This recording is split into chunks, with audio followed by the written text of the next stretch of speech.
2026 అయితే చంద్రబాబు నాయుడు గారు కూడా స్పష్టంగా చెప్పారు, జూన్ 26 కల్లా ఇది పూర్తి చేసి అందజేయాలని. దానికి అనుగుణంగా టైం లైన్స్ అన్నీ కూడా మార్చుకొని ప్రతి ఒక్క కార్యక్రమంలో కూడా స్పీడప్ చేసి ఈరోజు కార్యక్రమాలన్నీ కూడా చేస్తున్నాం. దేశంలో కూడా వస్తున్నటువంటి 3 అద్భుతమైన గ్రీన్ఫీల్డ్ ఎయిర్పోర్ట్లు, ఒకటి నవీ ముంబై ఎయిర్పోర్ట్ ముంబైకి అదనంగా వస్తుంది, అలాగే జేవర్ నోయిడా ఇంటర్నేషనల్ ఎయిర్పోర్ట్ ఢిల్లీకి అదనంగా వస్తుంది, మరొకటి ముఖ్యమైనటువంటిది మన భోగాపురం ఇంటర్నేషనల్ ఎయిర్పోర్ట్.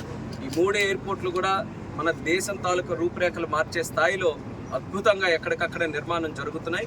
మరి ఇది కూడా మరొక సంవత్సరం కాలంలో ఇది కూడా పూర్తి చేసి జాతికి అంకితం చేయబోతున్నాం.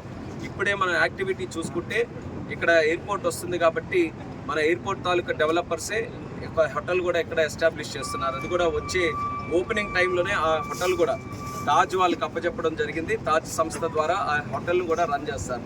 అలాగే చుట్టుపక్కల కూడా మనం చూసుకుంటే చాలా వరకు ఎకనామిక్ యాక్టివిటీ క్రియేట్ చేసే విధంగా స్కూల్స్ అదనంగా కొత్త స్కూల్స్ రావడం, లేకపోతే హోటల్స్ రావడం, లేకపోతే అదర్ సర్వీస్ ఇండస్ట్రీస్ ఆల్రెడీ ఇప్పుడిప్పుడే భోగాపురం చుట్టుపక్కల కూడా అన్ని ప్రాంతాల నుంచి కూడా ఇక్కడ ప్రజలు వచ్చి ఏదో ఒక రకంగా ఒక కార్యక్రమం చేయాలని ఉత్సాహంగా చూస్తున్నారు. అక్కడ నుంచి మనం చూసుకుంటే ఖచ్చితంగా దాని తాలూకా బెనిఫిట్ కేవలం విజయనగరం, విశాఖపట్నం వరకే కాకుండా శ్రీకాకుళం జిల్లాకి కూడా వచ్చే విధంగా ఇక్కడ ఎయిర్పోర్ట్ని భవిష్యత్తులో అన్ని రకాలుగా కూడా నిర్మిస్తామని సందర్భంగా తెలియజేసుకుంటున్నాం.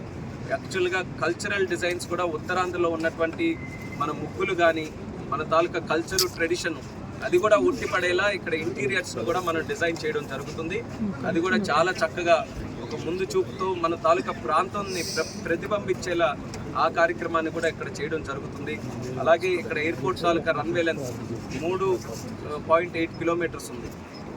దేశంలో పెద్ద ఎయిర్పోర్ట్ల తాలూకా రన్వేలు ఎంత పొడవుగా ఉంటాయో అంత పొడవైనటువంటి రన్వే ఇక్కడ మనం నిర్మించుకున్నాం. అంటే కేవలం రేపు భవిష్యత్తులో ఉండే డిమాండ్కే కాకుండా పెద్ద ప్లేన్స్ కూడా ఇక్కడ ల్యాండ్ అవ్వాలని అంటే ముందు చూపుతో పెద్ద రన్వేని కూడా మనం ఎస్టాబ్లిష్ చేసుకున్నాం. కాబట్టి సుమారు 40 మిలియన్ కెపాసిటీ ఉండే ఎయిర్పోర్ట్గా ఇది తయారు చేయొచ్చు మనం భవిష్యత్తులో కూడా. విశాఖపట్నంకి ఈ యొక్క ఉత్తరాంధ్ర ప్రాంతానికి ఒక 30 సంవత్సరాలు 40 సంవత్సరాల వరకు పూర్తిగా ఇక్కడ ఉండే డిమాండ్ని కేటర్ చేసే విధంగా ఎయిర్పోర్టు మనకందరికీ కూడా ఉపయోగపడబోతుంది. వీలైనంత త్వరగా చేయాలనే ప్రయత్నంతో ఎప్పటికప్పుడు రివ్యూ మీటింగ్లు కూడా చేస్తున్నాం. చాలా సాటిస్ఫాక్టరీగా వాళ్ళు కూడా సహకరిస్తూ అన్ని కార్యక్రమాలు కూడా ముందుకు నడిపిస్తున్నారు. జిఎంఆర్ సంస్థ కూడా ప్రత్యేక అభినందనలు తెలియజేసుకుంటున్నాను. అలాగే